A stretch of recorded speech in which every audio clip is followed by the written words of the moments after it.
नमस्कार, स्वागत है आपका। मैं हूं आपके साथ शाहनवाज मिर्जा और खबर उत्तराखंड का वक्त हो चुका है। केंद्रीय शिक्षा मंत्री धर्मेंद्र प्रधान और मुख्यमंत्री पुष्कर सिंह धामी ने रविवार को मुख्यमंत्री आवास स्थित मुख्य सेवक सदन में उच्च शिक्षा में शैक्षणिक सत्र के लिए राष्ट्रीय शिक्षा नीति का शुभारंभ किया, जहां उच्च शिक्षा मंत्री डॉक्टर धन सिंह रावत भी उपस्थित रहे और वहीं केंद्रीय शिक्षा मंत्री धर्मेंद्र प्रधान ने देश में सबको पहले राष्ट्रीय शिक्षा नीति को लागू करने के लिए उत्तराखंड सरकार को बधाई दी है। इस दौरान उन्होंने कहा कि देवभूमि उत्तराखंड विद्वानों की भूमि है और उन्होंने आगे कहा कि शिक्षा के साथ साथ बच्चों के कौशल विकास और नैतिक मूल्यों पर भी विशेष ध्यान दिया जाएगा, क्योंकि शिक्षा व्यक्ति की आत्मनिर्भरता से जुड़ी रही है।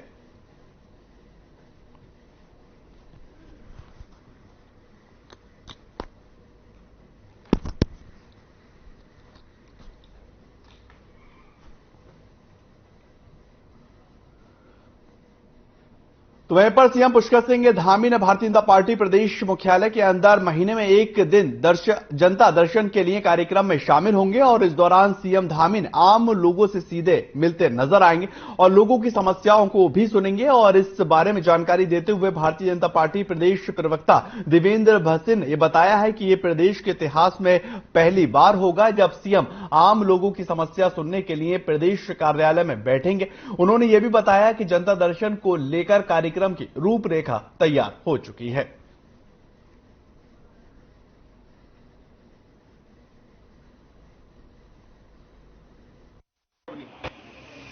माननीय मुख्यमंत्री जी जनता के साथ सीधे संवाद में लगातार बने हुए हैं और उसी क्रम में भारतीय जनता पार्टी के प्रदेश कार्यालय में वे माह में एक बार समय देंगे और यहाँ कार्यकर्ताओं से भी और जो लोग यहाँ पर आएंगे उनसे भी संवाद करेंगे, उनकी समस्याओं का भी निदान करेंगे। तो वहीं पर भारतीय जनता पार्टी के राष्ट्रीय महामंत्री कैलाश विजयवर्गीय ने इन दिनों उत्तराखंड के 4 दिवसीय दौरे पर हैं और विजयवर्गीय ने हल्द्वानी के अंदर संगठन स्तर के पदाधिकारियों से लोकसभा चुनाव जैसे महत्वपूर्ण मुद्दों पर मंथन किया। तो आज भारतीय जनता पार्टी प्रदेश कार्यालय में भाजपा की सोशल मीडिया टीम से जुड़े पदाधिकारियों के साथ बैठक में हिस्सा लिया और वहीं पर भारतीय जनता पार्टी प्रदेश अध्यक्ष महेंद्र भट्ट ने पत्रकारों से बातचीत में बताया है कि बैठक में आगामी नगर पालिका चुनाव और लोकसभा चुनाव 2024 के मद्देनजर पार्टी पदाधिकारियों और सोशल मीडिया विभाग से जुड़े पदाधिकारियों के साथ मंथन किया जाएगा।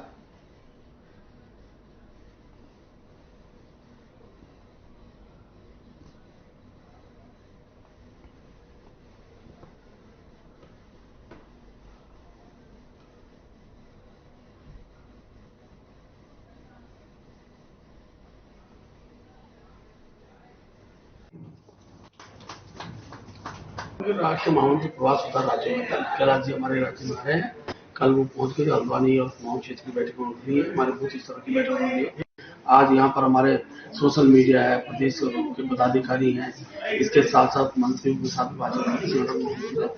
हमको भविष्य के अंदर जो हमारे नगर पालिकाओं के चुनाव है, लोकसभा का चुनाव, उसके स्वरूप में केंद्र की दृष्टिकोण से उत्तराखंड में क्या चीज इम्प्लीमेंट किया है, इन सब विषयों।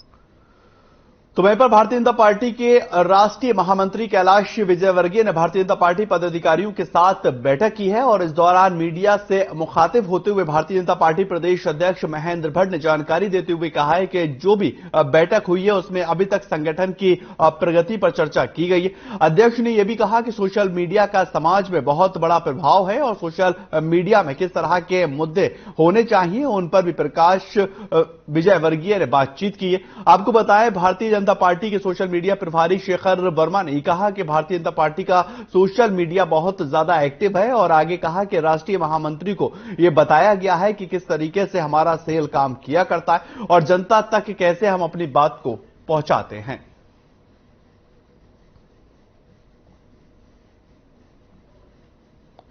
ये देहरादून की आप तस्वीर देख रहे हैं जहां पर कैलाश विजयवर्गीय जो है वो पहुंचे हैं और भारतीय जनता पार्टी के पदाधिकारियों के साथ बैठक की गई। दरअसल सोशल मीडिया का जो एक समाज पर प्रभाव पड़ रहा है और एक बड़ा प्रभाव सोशल मीडिया के द्वारा डाला जाता है, उसको लेकर भी उनके पदाधिकारियों के साथ चर्चा की गई, बैठक की गई।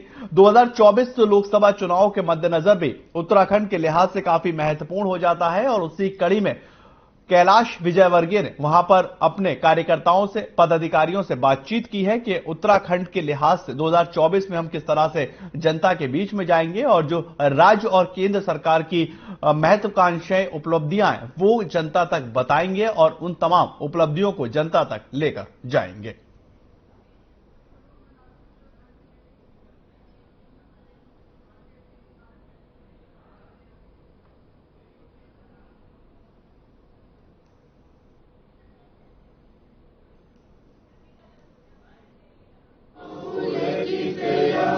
कि भारतीय जनता पार्टी का सोशल मीडिया टीम हमेशा बहुत एक्टिवली काम करता है और बहुत अच्छी रीच भी है।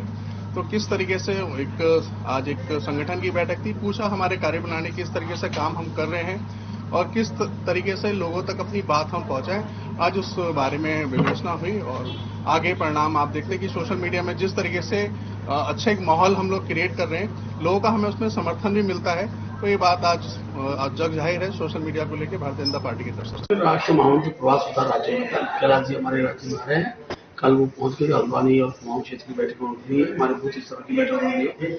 आज यहाँ पर हमारे सोशल मीडिया है, प्रदेश के पदाधिकारी हैं, इसके साथ साथ मंत्रियों के साथ बातचीत।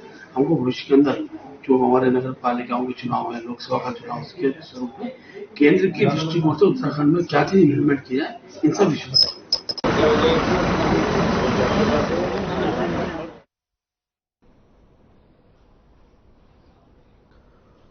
तो वहीं पर कांग्रेस ने प्रदेश की कानून व्यवस्था को लेकर सवालिया निशान खड़ा किया है और कांग्रेस के प्रदेश अध्यक्ष करण महारा ने कहा कि जिस तरह से उधम सिंह नगर में खनन से जुड़े मामले को लेकर एक महिला की हत्या हुई है और अंकिता हत्याकांड हुआ है, कैबिनेट मंत्री सौरभ बहुगुणा की हत्या की साजिश रची गई है और ये सभी घटनाएं प्रदेश की कानून व्यवस्था को एक सवालिया निशान में खड़ी करती हैं। महारा ने यह भी कहा है कि प्रदेश की बिगड़ती कानून व्यवस्था पर मुख्यमंत्री को बड़े कदम उठाने चाहिए, योग्य और ईमानदार अधिकारियों को जिम्मेदारी मिलनी चाहिए। प्रदेश अध्यक्ष ने पुलिस मुखिया के कामों पर भी सवालिया निशान खड़ा किया और महारा ने आरोप लगाया है कि एक और बेवजह कांग्रेस पार्टी के कार्यकर्ता के ऊपर मुकदमे को दर्ज किया गया है। तो वहीं पर दूसरी ओर सरकार के लोगों को पुलिस लगातार संरक्षण दे रही है।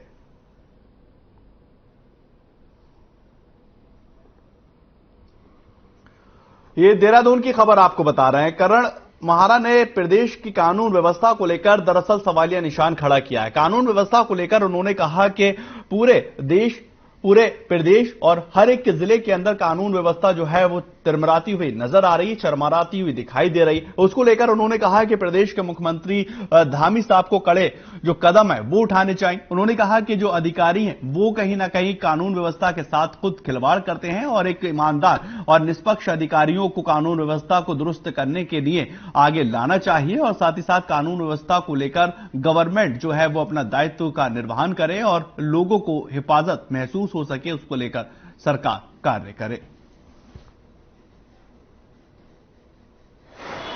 और इसकी वानगी जिस राज्य में जब अंकिता भंडारी मर्डर केस हुआ, जिस तरीके से आनंद फानंद में कानून को हाथ में लेते हुए वहां आगजनी की गई, डोजर चला के वहां के सबूतों को मिटाने की कोशिश की गई, अधिकारी अपने बयान बदलते रहे और डीजीपी महोदय ने लड़की और उसके पिताजी, लड़की के पिताजी और अपनी वार्तालाप को टेप करके जिस तरीके से सार्वजनिक किया, निश्चित ही वो कानून का हनन था। इतने बड़े अधिकारी से ये उम्मीद हम नहीं कर सके। खबर श्रीनगर से आ रही है, जहां पर उत्तराखंड राज्य स्तरीय खेल महोत्सव राजकीय मेडिकल कॉलेज श्रीनगर की ओर से किया जा रहा है और इसी को लेकर लगातार कोशिश की जा रही है कि वो बड़े स्तर पर हो सके।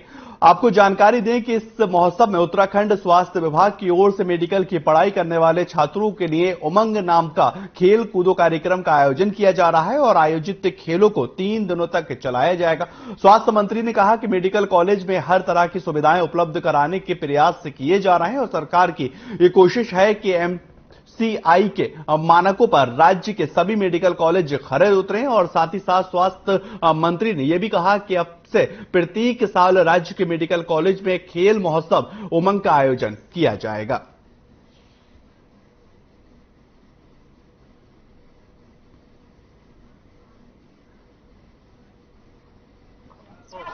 यार पहली बार हम जितने भी हमारे मेडिकल कॉलेज हैं पूरे राज्य में, चाहे वो प्राइवेट हैं चाहे वो सरकारी हैं, एम्स है, सबका जो है खेल महोत्सव 2022 के नाम से हमने इसको शुरुआत की है।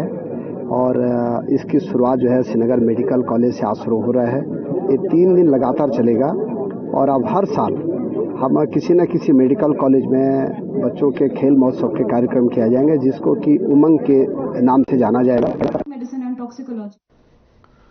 तो वहीं पर उत्तराखंड विधानसभा में अध्यक्षों के द्वारा नियुक्त कर्मचारियों को सेवा से निकाले जाने को लेकर सरकार के निर्णय पर हाईकोर्ट ने रोक लगा दी है और फिलहाल कर्मचारियों को नौकरी बनी रहेगी। आपको जानकारी दें कि उत्तराखंड विधानसभा के अध्यक्ष रितु खंडूरी भूषण ने विधानसभा के बैकडोर से हुई 250 भर्तियों को रद्द कर दिया था और इसमें से 228 तदस्थ और 22 ओपनल के माध्यम से नियुक्तियां शामिल बताई जा रही हैं।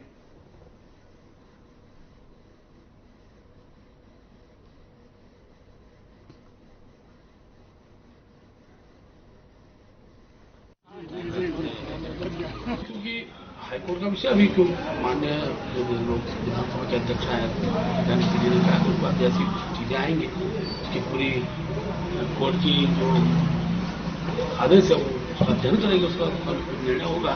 क्योंकि अभी ये विषय हमारे संज्ञान में भी आया नहीं, हमने भी आज कोर्ट से मंगाई है।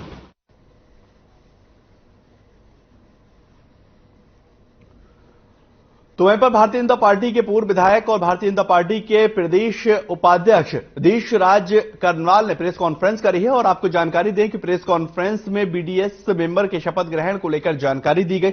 इस दौरान विधायक देशराज ने यह दावा किया है कि उनकी बेटी ब्लॉक को 1 साल के अंदर उत्तराखंड का नंबर 1 बनाएगी और साथ ही उन्होंने यह भी कहा कि ब्लॉक में बिना किसी भेदभाव के विकास के कार्य लगातार किए जाएंगे।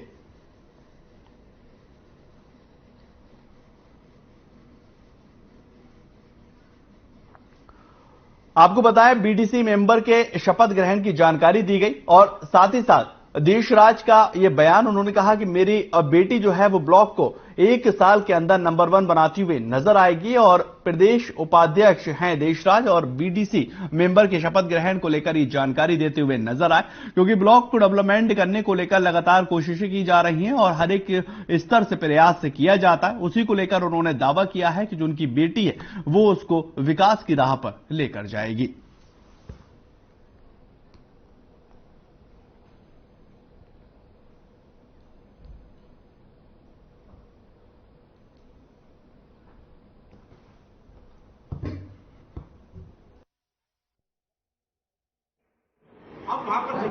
कनिष्ठ प्रमुख, ज्येष्ठ प्रमुख, समस्त बीडीसी सदस्यों का शपथ ग्रहण समारोह है, उसमें आपकी उपस्थिति प्रार्थनीय है। आपको निमंत्रण देने के लिए और ये बताने के लिए कि कल आप आए और मेरी बेटी का हौसला बढ़ाए। ब्लॉक भगवानपुर में कल नवनिर्वाचित जनप्रतिनिधि शपथ लेंगे और मैं आपको आश्वस्त करता हूं। विधायक है, प्रतिनिधि है, आप ये सवाल उनसे करिए।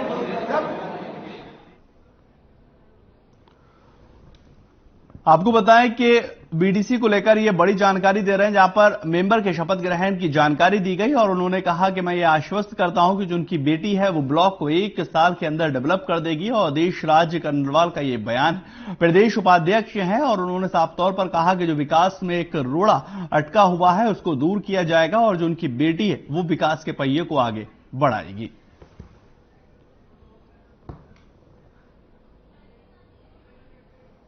पूरा स्थित ऑनलाइन बैंकिंग ब्रांच पर पहुंचे और पीएम के संबोधन को सुना। इस दौरान उत्तराखंड के कैबिनेट मंत्री सतपाल महाराज और विधायक मदन कौशिक के समेत अन्य भारतीय जनता पार्टी के नेता मौजूद रहे हैं और केंद्रीय मंत्री अजय भट्ट ने यह कहा है कि पीएम के प्रयास से भारत डिजिटल बैंकिंग के क्षेत्र में लगातार आगे बढ़ रहा है और इससे न सिर्फ समय की बचत होगी बल्कि पर्यावरण के नजरिए से भी डिजिटल बैंकिंग काफी बेहतर है।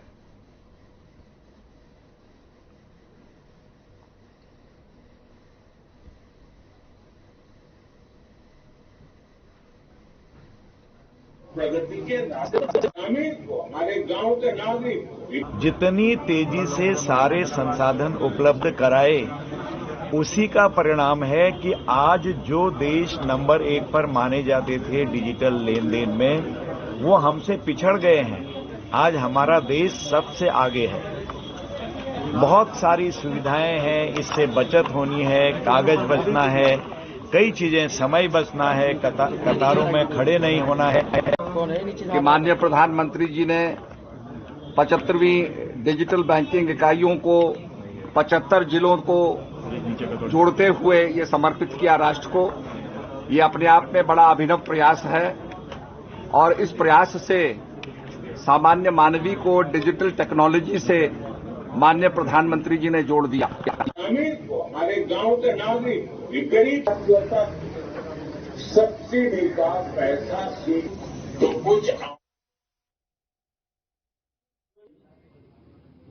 पूरी सरकार उसकी सुविधा और प्रगति के रास्ते ग्रामीण को, हमारे गांव।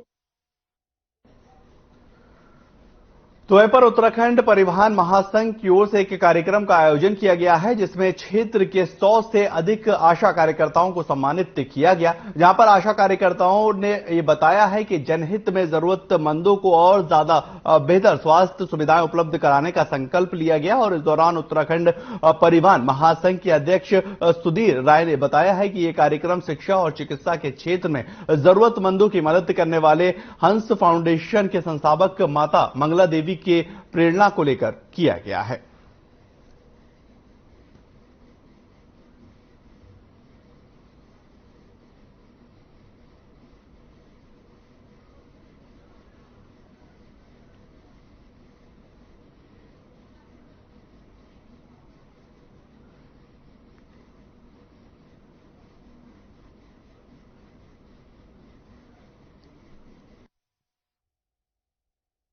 फाउंडेशन और हेल्थ एक्सटेंशन सेंटर ये संस्थापक है इसमें माता मंगला जी और भोले जी महाराज। लगातार देश और विदेशों में जिस तरह से इन्होंने चिकित्सा और शिक्षा के क्षेत्र में हो, चाहे वो कभी उत्तराखंड की आपदा हो या अन्य क्षेत्रों की आपदाएं भी आई हो, तो उनमें लगातार जिस तरह से माता मंगला जी और भोले जी महाराज सहयोग करते रहते हैं, उसमें भी हमारा भी फर्ज बनता है। हम भी परिवहन व्यवसायियों का जब हमारा कोरोना काल हुआ था, तो कोरोना काल में भी हमारे जो सहयोग चालक प्रचालकों को माता मंगला जी और भोले जी महाराज जो द्वारा दिया गया था। खबर रामनगर से आ रही है, जहां पर शुक्रवार की देर रात घर से रामलीला देखने गए एक युवक का शव गांव के नाले से बरामद हुआ है और उसके बाद इलाके में हड़कंप मच गया। तो वहीं पर मृतक के परिजनों में कोहराम मचा हुआ है और ग्राम मालधन चौड़ के इंचार्ज भूपेंद्र सिंह मेहता ने जानकारी दी है कि गांधीनगर के रहने वाले 18 वर्षीय नितिन कुमार शुक्रवार की रात घर से गांव में रामलीला देखने गया हुआ था, लेकिन वापस घर नहीं पहुंचा। परिजनों ने उसकी काफी खोजबीन की, तो वहीं पर शनिवार को उसका शव गांव के ही एक नाले से बरामद हुआ। पुलिस ने शव को पोस्टमार्टम करवाने के बाद परिजनों को सौंप दिया है और साथ ही मामले की जांच शुरू कर दी है। वहीं मामले में मृतक के परिजनों ने पुलिस से न्याय की गुहार भी लगाई है।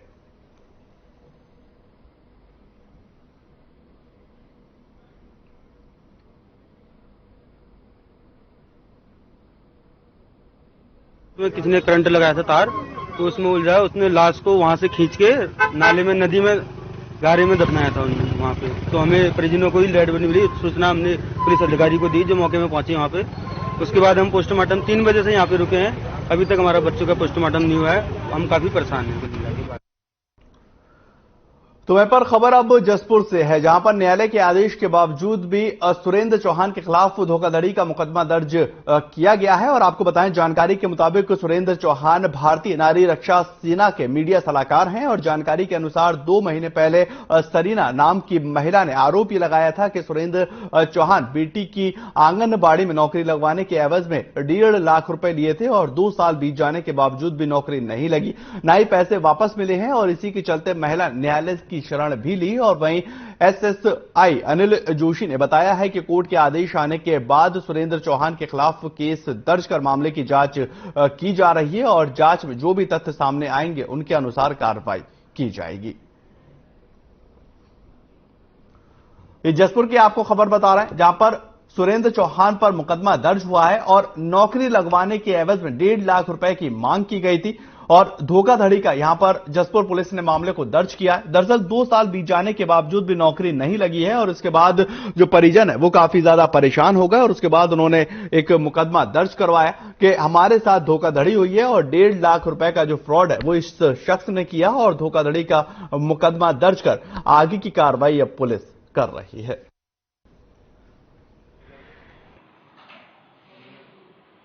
नाम की महिला है, उसके द्वारा एक सुरेंद्र चौहान जो भारतीय रक्षा सेना मीडिया सलाहकार है, उसके द्वारा नौकरी लगाने के एवज में 1.5 लाख रुपए लिए गए थे। इस आधार पर मुकदमा दर्ज किया गया जिसकी जांच चल रही। जांच के बाद जो तथ्य होंगे उसके अनुसार कार्रवाई की जाएगी। तो वहीं पर हरिद्वार धर्म और आध्यात्म की एक ऐसी अनुपम नगरी है जहां पर नित्य दिन अधिकांश आश्रमों से धर्म और अध्यात्म आधारित उपदेश गूंजते रहते हैं। पिरान कलियर से सूफियों के मानव कल्याण का संदेश देना प्रवचन सुनाई देता है और आपको बताएं कि रुड़की से 7 किलोमीटर सूफी संतों की नगरी पिरान कलियर में एक अलग ही दुनिया बसती है जिन्होंने मस्त लोगों की दुनिया कहा जाता है। दरअसल ये मस्तमलंग लोग दुनियावी रीति रिवाज से बिल्कुल अलग होते हैं, ना परिवार होता है और ना ही ख्वाहिशें और ना ही कोई चाहत होती है। बस अपनी ही धुन और अपनी ही दुनिया में ये लोग खोए रहते हैं और ये मस्त मलंगे दुनिया भर में बसे हुए। दुनिया भर में मज़ारों पर इन मस्त मलंगों का डेरा हुआ करता है और पिरान कलियर में भी उन स्थानों में एक है जहां पर इनका डेरा है। पिरान कलियर के 4 धुनें रजिस्टर हैं और चारों धुनों पर सैकड़ों मस्त मलंग रहते हैं जो खिदमत खलक को अंजाम देते हैं। आपको बताएं कि रुड़की में कलियर मजार शरीफ है और वहां पर दुनियावी रीति रिवाज से अलग जो मस्त मलंग लोग हैं वो मौजूद रहते हैं और इनकी तादाद है वो हर एक जगह जो है वो पाई जाती है और वहां जहां मजार होते हैं वहां पर ये दिख जाते हैं। पिरान कलियर में मस्त मलंगों की जो धुन है वो लगातार देखने को मिलती है और दरगाह के ही आसपास ये तमाम लोग इकट्ठे रहते हैं और वहां पर बैठे रहते हैं और लोग जो हैं वो उनसे आकर हर एक धुन को लेकर उनकी तारीफ करते हैं।